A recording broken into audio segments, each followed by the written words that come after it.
Welcome to the Hacking Your Health podcast with Ben Canning and Dave Kennedy. Two guys heading out to hack body, mind, business, and beyond. We are here to provide a single source, bullshit-free guide to understanding your body and how you can live better for longer.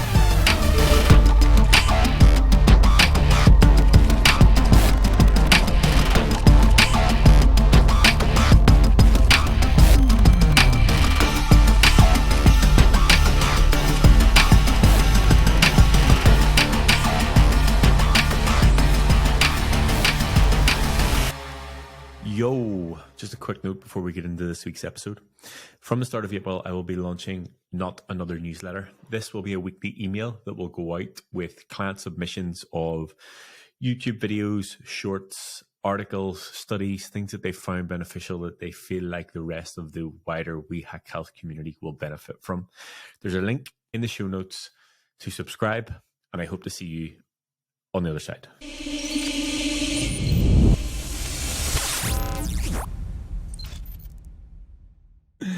Yo, what's up, everybody? Welcome back. I'm Ben Canning. I'm Dave Kennedy. And this is Hacking Your Health Podcast. You having a prime drink? Having a prime drink. My kids got me hooked on these. So you know they're like the equivalent of like $30 to buy them over here? For like one? Yeah. That's insane. That's absolutely insane. Because you just can't get them? Well, I know they made, so it's funny, this whole thing, it's obviously with a guy named like, I think it's like Logan something or other. I don't really know much about him. He's a YouTuber. Yeah, Logan Paul. Yeah. Logan Paul. I don't know much about him, but my kids watch him. I've watched him, I guess, in the past. And it's a big craze at our school. So, you know, when Prime first came out, they were kind of super rare to find. And so, you know, I was able to source some and get them to my kids. And they were like the cool kids at school because they had Prime and they're handing out Primes to friends and stuff like that. And then, you know, I'm like, this is so stupid. I'm like, these drinks are just ridiculous, you know? And then I looked at the contents. I'm like, oh, it's only 25 calories. It tastes pretty decent. And it's got a bunch of, you know, BCAAs in it and, you know, electrolytes and nutrients. Yeah. Yeah. I was like, this is actually pretty decent. I'm like, this isn't bad. So it's this funny story because I bought like 6 cases at Giant Eagle because they have them all over the stores here and they're super cheap. They're like, I don't know. I want to say super cheap. It's like $12 for a 12 pack. So like basically $1 each, which isn't bad. And so I bought like 6 cases of it. And I have like a section downstairs in my basement. That's kind of like my refrigerator that I put like, you know, like hard seltzer Mountain Dews in and things like that. But I had too many, I'd bought too many Primes that the Primes I had to put on like on the side of it. So the kids could see that there's Primes there. And they're like, Dad, you bought Primes? Like what? I'm like, yeah, you're not allowed to have any. They're like, what? You can't have Prime? We're the ones that introduced you to it. I'm like, I know, being a dad's awesome. Like I can make these rules. So yeah, right. These are mine now. Yeah. Well, I've limited them to one a day, or I'm sorry, one a week, so that they're not like going through. Because the problem I ran into was like it's downstairs is where they all game as well. So you know, I would just get Gatorades and I'd put it in my thing, and then I buy like 3 12 packs of Gatorades, and they'd be gone on like a weekend. Because the kids are so lazy, they don't want to go upstairs. They just run to my thing, grab my Gatorades, and I come down to get a Gatorade, and there's none left. I'm like, I just bought 3 whole 24 packs yesterday. What happened? You know, so they're not allowed to go in there. Anyways, parenting issues. But yeah, I guess. they're actually not that bad. I had them. I was laughing because there was the whole thing about them over here being ridiculously priced, and shops over here taking the piss with them. And then I was over and I was in the store, and they were like $1.20 or something. I was like, I wonder how many of these I could ship back. But yeah, they're actually not that bad. I think they now sponsor the UFC or whatever. I don't really know much about it, but I just hear the hype about them being like $30, $40 each. Anyway, how are you? I am good, man. Things have actually been going extremely good. You know, I have my check-in today, which I'm really looking forward to. But you know, it's funny because I'll send Ben like if the pictures just hit a certain way, you know, I'll send Ben like a precursor. Like I can't wait for the rest of the day to send my check-in to the end of the night. I got to send him my progress pictures that day, which has been like the past like 3 weeks has been every single week because I've just been like really happy with where I'm at progress wise. I'm like, oh my God, today you got to check this out. Ben's like, dude, you're not going to change that much from last week. And I'm like, it's just, you know, it's just amazing. It looks so much different from last week. I did not say I said no, I know. I'm just thinking that, you know, like that's probably what you're thinking. That's when I'm sending it to you. I feel like, you know, like if it were me, I'd be like, you know, but I'm going to send it back nicely. Like, dude, oh my God, so much good progress. Amazing. You know, like just, you know, obviously, you know, be the nice guy you are, but I, you know, the training's been hitting really well. Have had some really good success. So funny story. I guess a lot of kids in our high school now are listening to our podcast because, yeah. So I'm like, so now I'm like freaking out. I'm like, what did I say in the past about my kids? You know, that, you know, but I guess they saw Gavin's Jack Dad and they're like, oh my God, he knows what he's doing. So we got to listen to this podcast, and everybody's listening to the podcast apparently. So, but it's been really cool. Like, I've been training my son and his friend Colin for going on 3 weeks now. And it's really interesting to watch a young mind go through what it actually takes to do lifting. And kind of like the series of denials, frustrations, and everything else that everybody else experiences when you first do it, to, you know, actually starting to see some progress, even in a short period of time. And it was really cool to see because when I first started with Gavin, you know, Gavin is a very lean, you know, becoming a tall kid. But finally, God, we waited for him to grow forever. He's like a basketball kid. And he's like the shortest kid, but finally he's sprouting up like a weed. He's going to be like 6'3", 6'4". And, you know, but he's a really lean build, like super, you know, like thin. And so, you know, other kids obviously have a bigger build than him. So, you know, typically, also they've been through puberty a lot faster than he as well. He was, you know, kind of delayed on that side. And so, you know, probably have a little bit more muscle mass. But it was cool to see him when he first started. He's just like, I suck, you know, I'm so weak. And I'm like, dude, listen, like, you know how much I started deadlifting? Pretty much what you're lifting right now right there is what I started with a couple of years ago. So I'm like, don't even tell me that. Okay. It's going to come, you're going to shoot up fast, you know, but you need to get your form down. You need to feel comfortable, you know, with the weight, and you need to be consistent. You can't miss the, you know, days or weeks or things like that. We need to continuously do this. If you're going to commit, you got to commit. And he said, yeah, okay. And, you know, last week it was Sunday actually. He was like, oh my gosh, he's like, I just felt like I was just dropping so much weight and I was doing awesome. And, you know, I just felt good about it. I'm so sore. I've never felt this sore before in my life. And I'm like, yeah, Dad did his job. It's good. You know, and, he's like, but you know, I already feel like strong. I was like, look in the mirror and I can already see things. I'm like, okay, that's fine. Like whatever, you know, hey, whatever. He's going to be sending you his check-in photos once a week.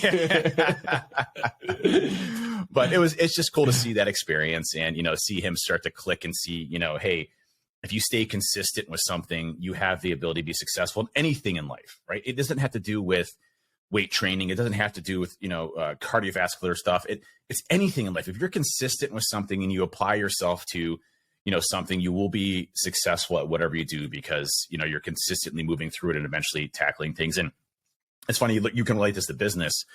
You know, I always, I meet a lot of people in the security industry that are always looking for that quick exit or that quick way of making $1 million or a quick way of, you know, going from, you know, a $60K salary out of college to, hey, I deserve to make, you know, $700,000 coming out of college. You know, you see these kind of things where you can tell they weren't taught, you know, to put your effort and mind to something and be consistent with it to build up over time, right?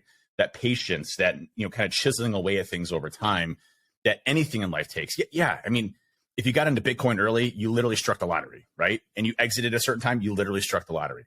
The variables for that to actually have happened and for you to commit to that and get in the right time and stuff like that, it's literally like winning the lottery, right?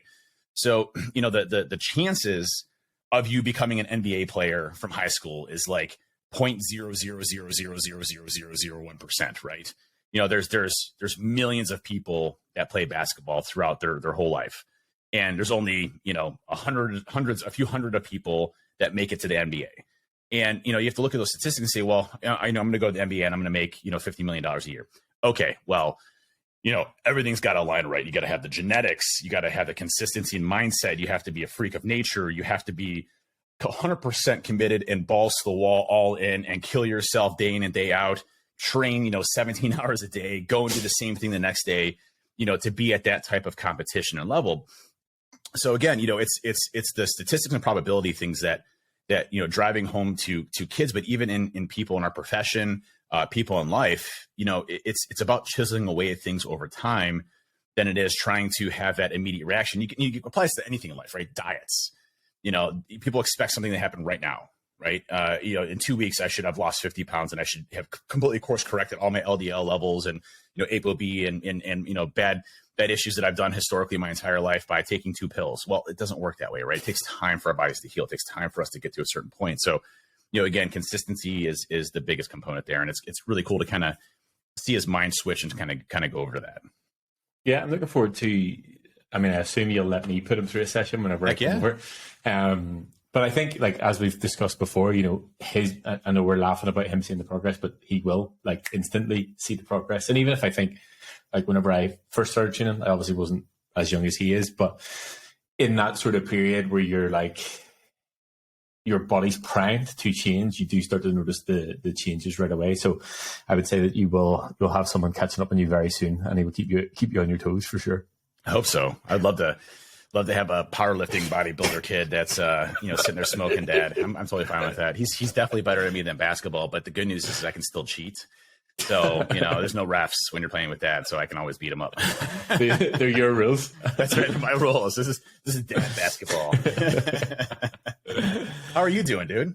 I'm doing good. This week I'm just trying to catch up with everything. Last week I was in Munich for client event, which was so much fun. It was obviously the first time doing it in Europe, and Carl spent a lot of time sort of planning everything out and making sure that we had a lot to do and everything was organized. And I'm very grateful for that, because being a completely foreign city, I had absolutely no clue what was going on. So there was just I think there was 6 of us in total. We did the usual, stayed locally, found a gym to train at, a really nice gym that Carl uses to train. We did some very traditional Bavarian things. We had some Bavarian food. We went to a traditional beer festival, which was an experience in itself like no other. I was texting Matt about it. I was like, I don't even know how to describe what I'm witnessing, but it was a lot of fun. It got very, very rowdy very quickly, but it was cool to witness. And I do think that we were laughing. I was like, maybe I'll come back for Oktoberfest. And he's like, there's 3,500 people here. There's 6 million people go to Oktoberfest. I was like, holy shit. That's crazy. So it was a lot of fun. And then we went for a hike, quote unquote, the next day, where essentially we walked up a bit of a mountain and then turned around, and it was like a ski slope.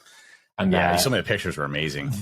They were laughing at me. So I turned up, as you can imagine, you've seen me always wear the same outfit, shorts, t-shirt, a pair of Vans. And there was literally like German people laughing at me with their full ski outfits on. I was like, what's everybody laughing at? And then Carl was like, I don't know if you're going to make it up, just dressed like that. I made it up. It was fine. Vans are very, very, very versatile. But yeah, it was a cool experience. And as I said, just sort of trying to catch up with everything and plan out the next event. But everything's good on this end. And I feel like, just to sort of talk about training progress, because I was talking about it today, like I feel like I'm in that place that I generally struggle with. So obviously going from doing the photo shoot and being lean to then pushing calories and being a little bit heavier, I know I always have that sort of like internal battle of like, oh, I'm not necessarily lean anymore, but I'm not necessarily like bigger. But I think I'm sort of starting to turn that corner. I'm like, actually, you know what? This is the good feeling. We're close, starting to feel a bit different. Training just feels completely different because you have the fuel for it. So I'm in a good spot with training. I know I don't have many weeks until you and I train together, and I know that this is the one that we've been counting, because we'll be like in a very similar spot. So I know that this is what we've been training for the past 3 years for. I've been training. I haven't been telling you this, but I've been actually training the same body parts twice a day, just to try to get even more gains, so I can beat you when we meet. That's okay. I've just been training the appropriate amount and making sure I have an appropriate recovery, so that I know that I can beat you when it comes to it. I'm all injured and broken by the time I get there. It's just, yeah. I'm actually going to program a deload week for that week, and you're not training. I'm like, oh, well. Hey, this is what happens. Yeah, it's the dad rules. Exactly. Trainer rules. Yeah. No, but things are good here. Like I said, just plan out just the bits and pieces for the next event. It'll be cool. It's awesome. Yeah, I'm looking forward to Colorado and to get together then as well. Got my flights booked as well, so excited to meet all the BC fam folks. And for those who don't know what we're talking about, once or twice a year, we kind of all get together at different locations and fly in and basically hang out and, eat good food and lift a ton pretty much the entire day. And I get embarrassed because, Ben always has a camera crew with them, but it'll be fine. And then it's going to be exciting. Denver's going to be a good time. I'm looking forward to seeing everybody. Yeah, everybody's new faces excited about and it. A lot of old faces. It's going to be cool to see the mixture. Yeah, I think everybody's excited about it because people who've experienced it before, and even sort of talking to Tyler and Phil in Germany, obviously they'll be there. I feel like Tyler will have been to all of them. So obviously we did the first one. Actually, I think it was probably about this time last year. We did the first one in Ohio. Yeah. So Tyler was there at that one, then he was there at Nashville, and he was in Germany. So if he makes it to Colorado, he will have been to all of them. So maybe need to give him a lifetime achievement award for coming. But yeah, it'll be a lot of fun. Obviously, we'll have a bit more time to do a bit of other things, do some outdoor stuff. And yes, Ryan will be there with us for sure. Yeah, awesome. Ryan's great people. Yeah. Yeah. So that's good. Yeah. A lot of good stuff happening. Been really looking forward to the, Colorado event. And then I've been training hard to get to that spot as well so that I can impress everybody that's there. So I'd say though, I would tell you body comp wise, it's interesting. I posted a picture in the Discord channel of week 100 versus week 122, I think it was. So basically 120. So 100, so a 5.5 month basically difference between the first picture and the next. And it's crazy to see, kind of the body comp difference between that period of time. And, it's interesting because I was going through some pictures of last year. I was trying to find some pictures of my DeLorean actually. And I happened to find, basically it was like a year and a half ago. And I was looking at some pictures of my check-in photos. And it's amazing to see the difference, in muscle mass, but also like definition. When I was lean at this period of time about a year and a half ago, you could tell I was lean, but I didn't have the muscle mass to support, the kind of the build that I wanted to be, right? Whereas this time around, when we had done our bulking phase, essentially, and kind of went up, when I got lean again, the muscle definition, the more profoundness, and the less droopy skin, because I used to be really overweight. So the tightening of the skin based on the muscles kind of growing and kind of filling in, I guess, the areas that I needed, has been really incredible to see kind of the difference between then and now. And, again, it's just a work in progress. I can't wait to see again where I'm a year and a half from now, but the results have just been, absolutely credible, but it's amazing how long it takes. You like see some of these guys that are just like, you look at their back and it's like just chiseled back, you're like, I'm not anywhere near that. And I've been busting my ass, and that's incredible. That's taken you 10 years to get to, like, incredible. Right. But it does take such a long time to get, that muscle building phase, because it's such a slow process, but the results is, it's just such a fun journey. I'm really enjoying it. So happy where I'm at right now. I like the middle ground leanness, if that makes sense, where we're not super lean, to where, I'm hating life and not feeling good. But I like the slight surplus, but also staying lean. You can obviously still see abs very well defined. The other day, if you looked at the right light, you could see a 5-pack. Just throwing that out there. I would say I would say because we did, obviously we did the cut and then we moved into the bulking quote unquote phase. And because we did do that quite extreme in the first time round, and then obviously you reduce calories, it means that you don't need to do it to that extreme the next time. We can just create a slight surplus, which will be higher calories because you will burn more calories because, as we said before, more muscle mass, the more of you there is, the more calories you will burn. So you don't have to get to that like super uncomfortable phase where you're eating like 4,000 calories because that's hard work. It is hard. And for me, like when I get to that phase, I'm like, everything else is difficult because I'm either always eating or like digesting food. So I'm like tired from everything that I'm doing. So we've done it that one time, then we can pull back and then we can sort of just like create a slight surplus. And then on the flip side of it, if we need to create a deficit, we can create a slight deficit. So it's not as like going from, 4,000 calories down to 1,600 calories and like going in swings like that. Like you can just sort of do, a few hundred calories plus or minus, and it allows you to progress either way. Yeah, it's the small changes that I like, because it's, for one, the shock to like what I'm eating really isn't, existential at all. It's hey, I'm adding a few more things or I'm subtracting a few things, right? And it's really easy to kind of balance those. And then I think from a planning perspective, again, it being all centric around protein and then kind of filling in everything else that goes along, really makes it easy. Hey, I just add more carbs or I just add more fat. My protein pretty much stays, the same or consistent, or raises over time, but at a smaller period. So, it's really easy to be consistent to hit, 220 to 240 from a protein goal perspective. And then from there, kind of fill in the rest of the macros of what I want. And I'm pretty consistent with like the types of food that I eat. So, when I look at that, I just say, okay, well, instead of, me having 3 packs of oatmeal or 4 packs of oatmeal, I have 3, right? It's minor differences that shave 200 calories off, for that day, or add 200 calories, or just minor things that I'm adjusting in my sizes of portions, or, snacks that I eat, to kind of keep the day going, makes it so much easier. And, like you mentioned, when I was pounding 4,000 calories, it was a chore. I'm like, what do I eat to get to this? Like, it was cool because like remember one time I think I hit like 400 grams of protein one day. I was just like, I'm gonna see how high I can go on protein. Don't do that, by the way. The day after was not great. But 400 grams of protein was something I was like, hey, I was able to get that in one day. I pretty much, ate a whole cow. But, it was something that, was attainable when you had higher levels of calories. But it's been really cool to see that transformation both ways, and not the extremes. Just kind of, I think that's the biggest, thing when you get to a certain position where you trust yourself. The slight deficit, slight surplus for me is the way to go, right? I'm really enjoying that. My energy levels stay relatively consistent. I never get so down to where I feel like crap. And I was actually listening. There was a YouTube video. The guy that runs like Athlean X, and then there's always got his shirt off. A guy's always got his shirt off. He's always got like an 8-pack or whatever. He's always shredded year round. His whole claim to fame is stay lean and stay shredded year round. And there was a bodybuilder that basically kind of just roasted the guy. And I'm not saying one was right or wrong. But, what he was basically explaining, the bodybuilder explaining, I'll have to find the clip because of his individual name, but he was basically explaining like, to stay that lean, all year round, either A, very much plays into genetics, or B, starving the hell out of yourself to where you feel like total crap throughout the whole year. And, that's the thing. It's like, do you really want to have such a shredded body that you're, sub 10% fat?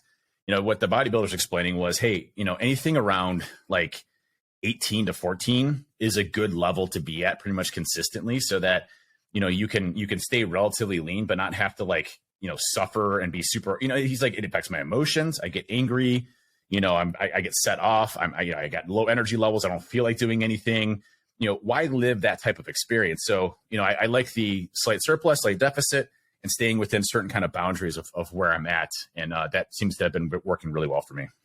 But yeah, I mean, the only reason we're able to do that now is because you Yes. put the work in to do the work beforehand. Do you know what I mean? And this is the case where we can just play about with it, and it's not the extremes. But yeah, I mean, I'm not, while I like the idea of staying lean all year round, I don't necessarily like the reality of it. And we all do have our own individual like set points of how lean. And sometimes like I said, now I'm at that spot where I'm not as lean as I was, but I'm not potentially as big as I would like to be. Like sometimes I will still catch myself in the anabolic mirror in the gym, and I'm like, you know what? I'm actually not that far away, but it's just I guess it's going from the extreme leanness to not being that way now. It's a hard reality. Why can I not, like even thinking, I'm like, why can I not stay that lean all year round? I remember that I had to do so much fucking cardio and eat 1,600 calories a day, and watched every episode of Gordon Ramsay's Kitchen Nightmares. You during a heavy cutting phase is so funny, because I'd be like, what you doing? He's like, I'm watching the Food Channel right now. I'm like, all right, like 2 hours later, I'm like, hey, what you doing? I'm watching the Food Channel right now. I'm like, 3 hours later, what are you doing? I'm watching the Food Channel right now. It's like, absolutely no client work is done. No client work is getting done. I'm just watching the Food Channel. Flat out. Yes, I'm a much better coach as well whenever I have more food. I think it's stuff done. Yeah. Anyway, speaking of the food that you eat, yes, and how it affects your body, how are you getting on with the levels, continuous blood glucose monitor? Good. So wearing it right now, so you can see it right there. Nice. Yep.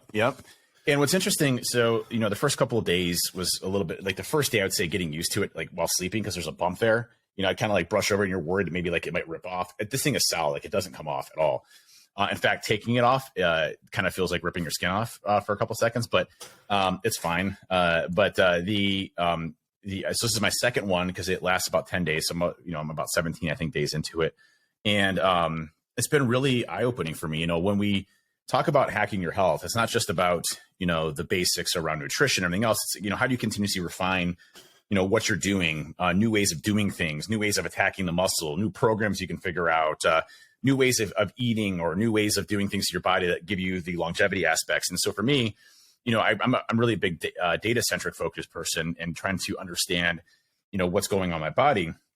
And what's interesting about the CGMs, or the continuous glucose monitors, that I've really realized is that, my body definitely reacts very differently to, certain types of foods, right?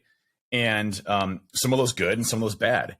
And it's interesting because I really didn't know, how much those spikes really impact your emotions, how you feel, your energy levels throughout the day, and everything else. And it also diagnosed a problem that I've been trying to figure out for a couple of years now, And, I don't think we've talked about this on the podcast. I've talked about my bariatric surgery before, my gastric sleeve, but I don't think I've talked about this second part here, which was when I was with Ben, it was about two and a half years ago. I probably was with Ben for maybe 6 months at that time, I think. Making some substantial progress. Everything was going great. But I was suffering from some really bad acid reflux called GERD.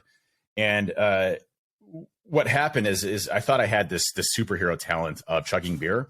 So in the Marines, I could take a beer. Again, just to sort of bring it back to the time that I was including, you realize that I actually can beat you at. We're tied at this moment, by the way. Just throw that out there. But you also have to remember, I don't have a stomach, so it's a little bit harder for me to chug. In my prime, I was way better. But anyways, so I have what was called a hiatal hernia, which wouldn't allow my esophagus to basically close and to so basically it's just an open throat all the time. So that isn't. I'm at a disadvantage because of that. But anyway, that's right. That's right. So about 6 months into Ben and I being together, I actually had to go through instead of a gastric sleeve, I had to go through a gastric bypass surgery, which is very complex. They basically reroute your intestinal tract, and the reason they had to do that is because of how much acid is being produced. I was at the maximum dosages of PPIs, proton pump inhibitors, which basically reduce your body's ability to produce acid. It wasn't working for me. My body was basically rejecting that and shooting more acid back into my chest. It was a horrible situation to where, I felt like I was having a heart attack every day because my chest was just continuously burning and hurting, especially at night.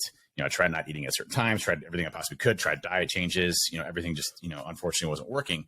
And so they rerouted my stomach. So I really don't have a stomach. Now, what's interesting is that, I'd already had my calories, my macros and things like that already under control, and I was already in a good state. And normally these gastric bypasses are for weight loss, and I didn't want to lose weight at all. In fact, I wanted to gain weight. And so my biggest concern was, is this going to impact, my ability to do training? So, I met with the surgeons, and this doctor was phenomenal. And they basically developed, or I should say they did the bypass very differently than a bariatric patient that's looking for weight loss difference. They put it, I guess, higher up in the intestine and kind of made it bigger so that I could essentially eat the same types of foods and not be restrictive, like I would be from the sleeve. So I can actually eat more food now, which is interesting. And it's very different than what the sleeve is, because I'm now under control of my own destiny. So the sleeve wasn't done to reduce the amount of food; it was to fix the issue. But what I didn't realize that a byproduct was, and something that I've been struggling with for a couple of years now, is it's called reactive hypoglycemia, which I found out this last weekend, and basically because of my CGM. And what happens is that when our bodies, when we eat, sugar, for example, simple carbohydrates, our bodies, our stomach basically sends a signal, breaks it down a bit, and then kind of releases it into the system gradually. And so, your insulin is then released, which then, pulls the blood sugars out of the blood and reduces to a normal level so that you're not, spiking glucose so high that your body, is not doing well from a blood sugar perspective. And what's interesting, if you see mine, well, I'm not using my stomach because my stomach is completely, like, it's there, but it's not being used. It doesn't break down food. It doesn't, digest food. It goes right to my intestine. So what happens is that it shoots, sugar basically gets shot directly into my bloodstream without my body to be able to react from an insulin perspective or reduce it or release it over time. And so my body will basically at times overcompensate for that and release too much insulin and basically crash my levels. And I was actually able to capture it. So I was able to see, the spike in glucose hit really high and then just pummel downward. It was like an avalanche going down, and my levels actually dropped below 50, which is really low. And I felt it because what happens is this is, I'm glad I was able to use the CGM to figure this out. But, I didn't know if this was food related or anything else. But what would happen is basically I'd get super weak and shaky. Like I'd be shaking. I'd start to sweat profusely. My heart would start to race. And then I would just have a unending urge to eat just carbs, like tons of carbs.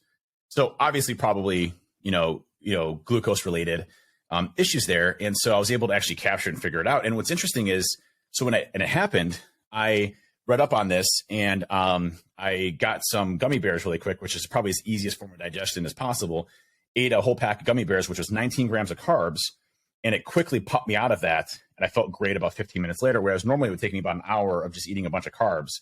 Just a little bit of carbs spiked it up enough not to create the insulin release again, but to baseline my insulin levels, and then I was basically good to go. So not diabetic, but basically a byproduct of it is hypoglycemia at times. It's very rare. It happens every couple months, but at least I know what it is now, and I'm able to track it. And and it doesn't hurt me in any way, shape, or form. It's not like I'm, it's killing me, but it's something that I at least have an explanation for my body, and something that I can actually course correct and fix because I was able to have more data about my body, which is really badass, right? Yeah, I agree, and I think that this is, essentially what we're about in terms of data and information and trying to find out other ways that we can improve what we're doing. But you didn't mention the key thing about the one thing that you can no longer eat. Let's not talk about that right now. It's kind of a sore subject. But yes, I'm glad that we're able to use this. And I guess, funny story, obviously I was jealous of the data and information that you were getting. So I tweeted at levels, and somebody commented under it saying, like, there isn't really, the company that I used before was specifically for diabetics. So these companies are obviously for people like us who are just interested in terms of like how we can optimize things. So like, I don't necessarily know that I should have used the one that I used before, but anyway, did it, whatever. So I tweeted at levels just to say, when are you going to be available in the UK? And so many people commented under it, and Matthew Bunce commented under it, basically tagging Ultra Human HQ. I'd never heard anything about them, and they sent me a DM saying we would love for you to try the product. So I had a call with the girl today, and the cool thing about this is, so essentially they have the Ultra Human M1, which is exactly like your levels in a way, the CGM, but they also have the Ultra Human Ring, which is their version of Aura. And what they've managed to do is combine them both. So essentially you'll get the data from your HRV, your sleep, your recovery, all those data points from the ring, and you'll also be able to couple that with data from the CGM. So she's going to send the CGM out. I did ask her, could we get you one as well? So I'll let you know about that, because I know you would be jealous if I had one and you didn't. That's right. But I think that would be really cool as well, because as we sort of discussed before, like, while it's cool to have an Oura ring and it's cool to have a Garmin and it's cool to have a Whoop, it's a fucking pain in the ass to try and pull all of that and get it from information. So to be able to have one place where you can house your blood glucose, your HRV, your resting heart rate, your sleep, your recovery, like all these things in the one spot, I think it'd be very cool. So she said she would get it shipped out next week. And then I guess you and I can do a podcast review about that, and I can find out then the things that I can no longer eat that I probably shouldn't have been eating, and the impact that they have on my body. But I think, like I said, it's just a case of, it's not that you didn't know these things were happening in your body, because you obviously felt it. Like you said there about, you didn't know the impact that these things had on your emotions and your hormones and things like that. Like, you probably felt it day to day, but weren't exactly able to connect the dots in terms of like, oh, this is the exact reason that I'm feeling this way, or, it's because of food, or it's because of, where my blood glucose levels are, or what. So it's been good to sort of be able to connect the dots. Yeah, I think that's a really neat system. I actually ordered the ring already, which comes out, I think, next month, April. But the app looks really beautiful from a data perspective. And, like with Whoop, obviously, I think they actually do steps in that too, which is nice. The issue with Whoop, no steps, obviously. And it's always, it's obviously going to be, resting heart rate variability, your resting heart rate, and then, your strain recovery, sleep metrics and data and stuff like that, which you can only get from, like a wearable on your wrist or, certain parts of your body. Whereas with this, having the built-in CGM to kind of baseline things, and then also use that data across everything else, can give you a much better picture about what's actually happening. And the augmentation of tech to that is so amazing. So I'm really interested to see, the rollout and introduction of that. I also hope there is a lot of newer technology coming out. I'm surprised it's not out yet. Some of the like hospitals and things like that will use it, but it's the ability to take blood pressure without anything invasive, or actually like pumping your arm. It's done through, certain types of light spectrum that allows you to kind of like, gauge the blood pressure. I'd love to see continual blood pressure monitoring as well as an additional feature, because I think that's a good one to kind of understand as well. But very cool technology. I'm looking forward to it. I'll tell you, the CGM for me has really actually caused me to eat different, things that I eat differently. I focus, I notice if I eat simple carbs, if it's mixed with, fats and proteins, there really isn't a huge spike in glucose there, right? Because it's being absorbed, kind of throughout the body as it gets digested. It's not all at once. Whereas, if I do my wheat thin binge, it's one of those things that, it spikes it almost immediately. I have that huge crash and I feel like crap afterwards. So, I'm trying to minimize the crashes that I have, the data that I'm able to do it. And it's cool with technology that we're able to really kind of space out how we do, data analytics and how we apply that to making ourselves better. So for me, I've been really focusing. In fact, I actually just this weekend, I bought a rice cooker. And my plan is to be doing more jasmine rice and chicken just as, either snacks or full meals or things like that. And so I'm going to buy just an ass ton of chicken breasts, throw them in the freezer, take 2 out a week or, take 2 out a day, sorry. And then let them defrost the day before. And then from there, cook, what I need to, specifically throughout the day, or maybe 3 based on how much I need. But, really trying to get more towards, planning the meals that I eat. And then not also binging at night with, certain things like wheat thins or those sorts of things. What I did also find interesting is that, the studies are still somewhat inconclusive on whether or not artificial sweeteners spike glucose with certain people, but some it seems to, whether it's sucralose or, aspartame or those types of things. But for me, none of them have an impact whatsoever on my glucose levels, which is nice. So, as long as I'm not, drinking that stuff like, 7,000 times a day, artificial sweetener should be okay, I think, for normal consumption. Yeah, and I think that, the one cool thing, I don't know if you've been on, obviously I've been on the website if you've ordered it. They call it join the cyborg community, which I'm absolutely on board with. But yeah, I think, having an understanding, like you said, there's a lot of, you can't have this and you can't have that. But if you can actually consume those things and know how your body responds to them, then you know that you've got the green light for them, whatever it is. And it's good that you're able to change your behaviors around those things based on the data. And it's like, is this thing worth it in terms of like, is it going to make me feel this way, whatever it is. And it'll allow us to sort of further on what we're doing in terms of progress and stuff like that. But exactly what you said, it's not always just the one specific food. It could also be the order or what you combine things with. And before I went on the call, I thought I may do some research on these people before I actually just have a call and don't know what I'm talking about. And a lot of the testimonials and a lot of the videos, they were saying like, if I usually, oats actually was a big one. If they have oats first thing in the morning, they see the big spike and then they crash and they start to feel lethargic through the day. And obviously, I've mentioned before, I tend to focus mostly on protein and fats in the morning. And then I find if I have that like protein and fats in the morning, the carbs that I eat after don't have that same sort of impact. So it'll like stabilize my blood glucose throughout the day. And that was something that a lot of them said in terms of the testimonials. So it's cool to like, I know how my body feels in certain things, and I know how it reacts in some things versus the others. For example, again, like whenever I was in Munich last week, a lot of the breakfasts I had were like oats. I did introduce everybody to cold oats, and everybody is now converted. So everybody's coming for you. But obviously, like a lot of pastries and stuff like that. And I did find like I had a dip in energy versus having it the opposite way around. But it's just the nature of when training and stuff like that. So you do sort of know all these things, or at least have an idea. But it's good to be able to have data and actually see, I can actually see this almost real time in terms of how how your blood is reacting to it. Like, I think that is the coolest part. It's insane. Yeah.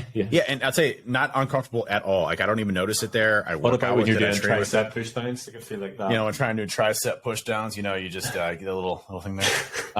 But I don't even notice it at all. It doesn't, at sleep at night, there's zero pain whatsoever. I mean, what happens is they basically shoot a needle, like a tiny needle, like really tiny needle, but they don't leave the needle in there. It's a little tiny, like basically, it's almost like a stem of a strand of hair. That's basically the sensor it's just like a little brush that, picks up the amount of glucose levels that you have in your bloodstream. And so I don't feel it at all. It doesn't hurt at all. Don't even notice it's there. Obviously if I'm wearing, a tank top or something with that, you can kind of maybe notice it from a profile perspective or whatever, but I don't care. Like, who cares? If somebody sees me wearing a glucose monitor, what do I care? So, to be fair, like about a year ago, I did see people start wearing it. I was like, what have they, like looking like this and trying not to look, but like really staring, like, what the what is that? What the fuck are they wearing? Yeah, but obviously not. Yeah, I could care less. So, but yeah, it's, for me, I think, the biggest thing that I struggle with in my diets, there was two things kind of hitting me at certain times. One, I would get like a afternoon crash. And what I found out with that was, based off of blood work, was really my thyroid levels were not optimal on my T3 specifically, because I have a partial thyroidectomy. So I was able to correct that with medicine, up my dosages of T3, and that has since corrected that. The second is, how do I stay consistent with levels, especially with high intensity, right? And, because I'm putting my body through a lot of strain throughout the day, whether it's, HIIT training or weight resistance training or whatever. And, I feel great going into the lift, and afterwards I'm freaking exhausted because I just murdered my body. How do I recover faster from that and still maintain levels of energy throughout the day? And I think with the CGM, it's really kind of shown, like, listen, you don't want to, get done with a workout and just pound a bunch of sugar, whether that's, you might need a little bit of Cocoa Puffs. The glycogen repair stuff is important, right? So, some quick carbs, not excessive, to help replenish glycogen stores, I think is a good idea, but you just don't want to be pounding that rest of the day to kind of get you up and down.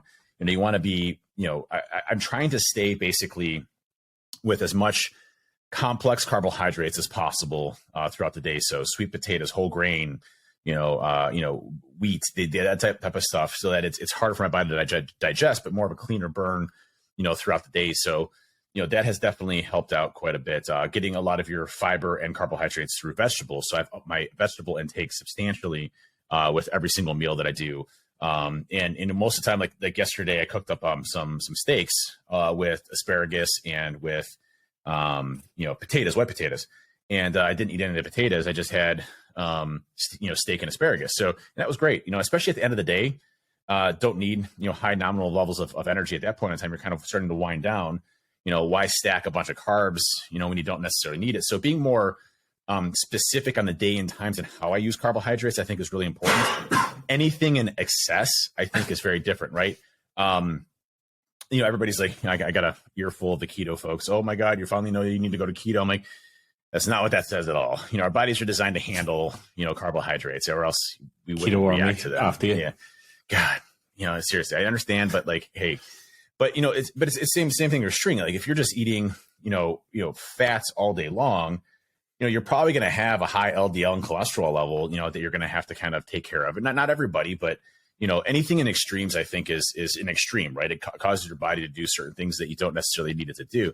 And so for me, a balance of fats and carbohydrates now, where I've been, I think I was really trying to focus on, like, how high can I hit my carbs and how low can I get my fats?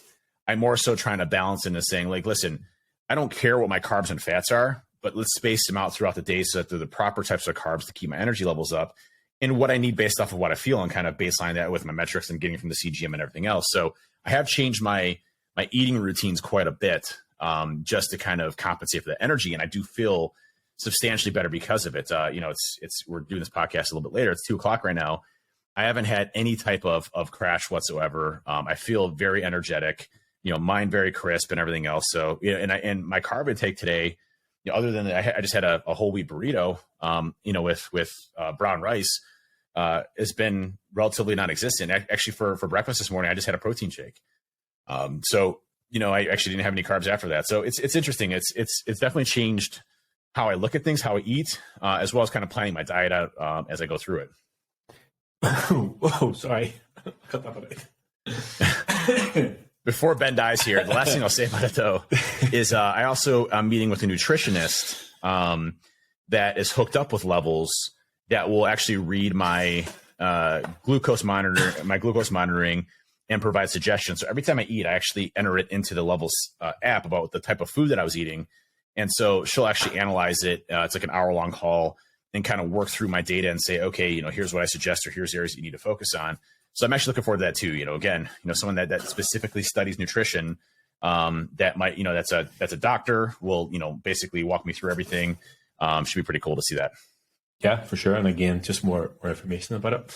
I mean, Now that I'm not Dan and you ruined my segue about blood work, I was just going to catch everybody up, because I spoke to James. Obviously, we mentioned my blood work last week and the week before.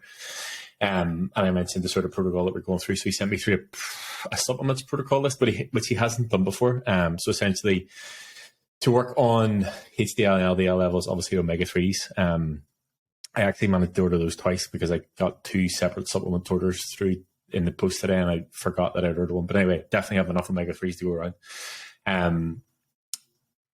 phytonutrients, so greens powder. I actually posted it on Twitter. I'm going to go back to the Nutridyne stuff. I think I recommended that to you before.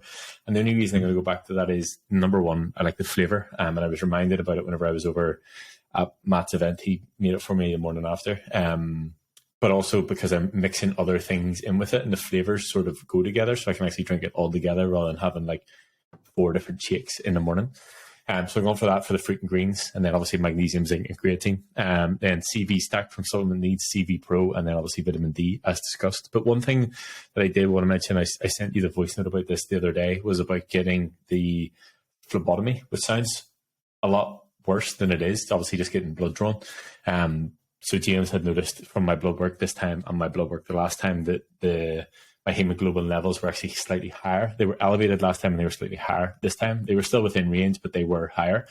So he suggested getting some blood drawn, which I've actually never done before. So I'm going to get that done. I have reordered another just hormone profile test that I'm going to get done next Thursday or Friday, just to see if everything we're doing is moving on the right track. And then with this protocol of all the supplements and getting the blood drawn and everything else, within about 10 weeks, probably just before we go to Colorado, I'm going to get another full plan all done and see if everything has improved or moved in the right direction that we want it. It's awesome. It's about moving that needle, right? Yeah, exactly. And I do feel better already. Like, and I know, like, as I said, the reason that I got the blood work done is because I just felt a little bit off. And even just from sort of reintroducing omegas and all this sort of stuff. But it was actually interesting because James is, I mean, I've been working with James for nearly a year and he's never provided us, I never asked him for supplements list. I just have ones that I would usually have, and sometimes I would have them and sometimes I wouldn't. And then we'd have a conversation and I'd ordered something else and then I'd have this, like, the cupboard in there's absolutely ridiculous. So I thought I'll just get just stop. As I said, from whenever I come back from Texas, and then had a conversation with James. So for anybody who's in the Discord and who likes to know what supplements Ben and Dave are having, I have updated my list. I spent so long yesterday. I wrote the list and I was like, right, I'm not going to ask Dave for help on this. I'm going to go and I'm going to work out how I can adjust the prompt and I can update my own supplements list. But I obviously couldn't do it and had to ask for help. So you did that, but I actually haven't entered it into the Dave's list. I mean, this is going to go out in like 2 weeks' time. It'll definitely, I hope it'll be done by then. It's going to take me about 7 years to actually go into this. I apologize. 7 years later. But yeah, I spent a lot of time trying to work that out. But yeah, the updated list will be there. There are a couple of other things that I have added in, obviously like pre-workouts and intra-workout stuff that James hasn't really recommended, but I would have nonetheless. So yeah, again, just trying to sort of, I guess, minimize the amount of stuff that I'm taking from a supplement perspective, but also do it in the most efficient way and not just taking things for the sake of taking them. And actually find out from my blood work what works and what doesn't work. And is there other things that we need to look at? If we, in 8 weeks' time, when we get the bloods done and the things that I've reintroduced don't do what they need to do, then what do we need to do at that point? They need to get it from other sources. Then you, try something different. So it'll be interesting to sort of, I guess, start from a baseline with it. Yep. And, again, the comparison stuff, the benchmarking, and then kind of baselining, the moving from there is so important because, unless you know that, you don't have ways to correct it. And if you don't put corrective behavior in place, like, why are those levels off? Is it nutrition? Is it lifestyle? Is it sleep? Is it, a mismanage of micronutrients? Is it genetics? Is it, hormonal? So there's all these different questions you kind of got to figure out and try different things to get to that. I think that's kind of the fun part. It's like putting together a puzzle. Like, how do I make myself feel better? How do I, optimize my energy levels? How do I do something that's going to make me, a better person mentally, with nootropics or something like that? So, there's so many different things that we can do to kind of optimize ourselves and just more and more coming out every single day. And I think that's the fun part about all of this is like, we have the science to back up everything and to correct things and to we have the availability to do the things. Do you mean? And obviously, we've spoken about blood work before, and there are reasons to get blood work, but if you don't have a baseline, you don't know what you're comparing it to. So even if you're lying, you're like, oh, I feel fine. Like, good. I'm glad that you feel fine, but go and get some blood work done, because in a year's time, if you don't feel fine, then you can go back and like, okay, last year I felt okay, and this is where everything was at. This year I don't feel okay, and these are the things that are changed. What do I need to do to fix it so I can then feel fine again? So if you're someone who's listening and you've been putting off getting blood work done, go and get your fucking blood work done right now. Like, it doesn't mean that you need to make any changes or adjustments. It might be fine, but that's okay. Just have it. Just have it as a reference, because, if So in a year's time, like I said, if you just don't feed right, you'll have something to go back on, and it'll be much easier than going, right, okay, I'll get my blood work done in a year. I don't have anything to sort of refer it off. I'm just going to start changing things and hope for the best. Like you'll have a little bit more, you'll be a bit more accurate in terms of what you're doing. Well, it's interesting. I was listening to Huberman the other day. No way. No way. It's not like you no way. to listen to Huberman. There's a new podcast out with Dr. Atia, by the way. I So I'm did hoping there's see not that. a double, I did. hope there's not a double clicking reference. I actually saw Huberman was on Jocko's podcast again. So I probably have about 27 hours of Jocko, and he was just on Joe Rogan as well. So I got like 3 shows to kind of catch up on. That's really quick. Rogan, yeah. But that's a lot of hours of Huberman to catch up on. Might just take a day off. It was interesting what Huberman had said was he was talking about the genetics, around, especially on CRISPR and what CRISPR has the ability to do. So what was interesting, he actually was talking about gain of function research and, the COVID lab stuff and, the lab leak theories and that type of stuff. But, he got kind of into a thing there. But what was interesting about that is that, we don't have the ability to insert, at least human beings historically haven't had the ability to insert new instruction sets into their DNA, whereas other creatures and animals can. But with CRISPR, technology basically allows you to insert new instruction sets or repair DNA structure, which is interesting. And so they're still working on the human side of it. Now, in other less regulated countries, CRISPR is being allowed and tested, especially in China and other areas. But what's interesting about why CRISPR is such a huge impact to us is it will probably cure almost all the ailments that we have around cancer and, genetical, defects and, things that are passed down to us generationally, as well as aging and stuff like that. I mean, it literally could be kind of the cure all for everything we do because, over time our DNA gets damaged. Can you repair it? Over time, we have genetic defaults, things that are issues with our DNA that we can be completely, used. So it's interesting to see that, but, he's giving and getting the CRISPR. What he also said though, is he started talking about hormonal imbalances. And I've heard this reference a few times. And it's actually really interesting around, the impact that testosterone has on men. And it's not just the ability to increase metabolism or to, put on more muscle mass. What testosterone actually does to our brain is it actually makes pain or challenging things feel good. And when I say good. Not necessarily like good, but acceptable, bearable, or i.e. weight training, doing things that are tough, it actually becomes motivating for us versus a chore.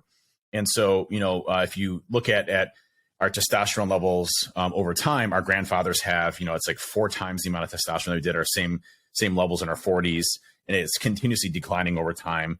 So it does explain a lot of the sedentary issues that we're having and our bodies not being able to produce enough testosterone or not needing to because we have readily available rich foods for us. So we don't need to forage for food or kill animals or things like that.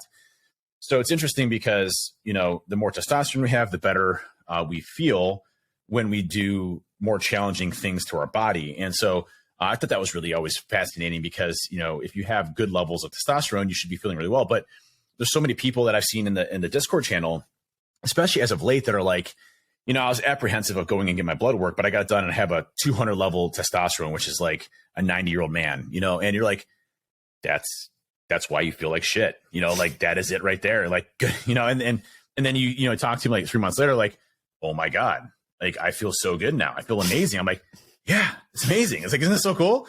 Like, and it's crazy to think, cause like, I didn't know, the whole testosterone or TRT, side of the house. And, a buddy of mine just randomly messaged me and he's like, hey, I know you're feeling like crap. Do you want to get your testosterone levels checked? I'm like, yeah, that sounds like some like bodybuilder shit right there. I'm like, I'm good. That was like, well, I'll research it. I was like, maybe I'll just go get tested. And I found out I was super low. And I was like, boom, fixed my testosterone levels, felt 1,000 times better. So, that blood work, that analysis, the hormonal imbalances, the things that we can actually address may make huge, substantial, long-lasting impacts in the rest of our life. And it's those types of things we just got to go out and do. We got to go do it, whether you're a man or a woman or whatever. You just got to go out there and take a look at what's impacting you and how can you correct it, and from there move forward. And it's a lengthy process, just like health, just like nutrition, just like fixing the broken stuff that we've done before in our past. It takes time. You shouldn't expect to have a perfect ApoB or blood pressure if you are already in certain areas there. So this, again, it takes time to correct. Yeah, and I think the sort of general consensus I hear from people, it's like they were surprised at the results whenever they get their labs or their bloods back, but then they almost connected dots as to like, okay, right, this is the way that I felt this way for the past 10 years. And then genuinely within like 6 weeks they're a different person. So we'd highly recommend. I think we've been talking about blood work for probably every single episode that we've ever done. So if you're not getting your blood work done at this point without me coming and actually taking your own blood, there's nothing further I can do for you. There's this YouTube Shorts guy that always cracks me up, and it's just this massive beast dude, just freaking huge, and he just does these short skits, and it's like a guy that he's training or whatever, and he's like basically like stalking him, and he sees him going to like a fast food restaurant, and in the middle of a fast food restaurant, like smacks his hand away as he's going to eat the burger. It's just like, I'm like, I could use something like that sometimes. Imagine I just turned up out of the blue to wheat thins everywhere. Randomly appear and like smack the Taco Bell out of my hands or the wheat thins out of my hands, and you just like walk away. Damn, that's pretty awesome. So, yeah. Well, that was another good episode. I think, listen, TLDR, know your body, understand your body, always want to learn more about your body and how to improve it. And good things happen from there. So. Join our Discord channel. Join our Discord channel. Absolutely. Over now. Right now.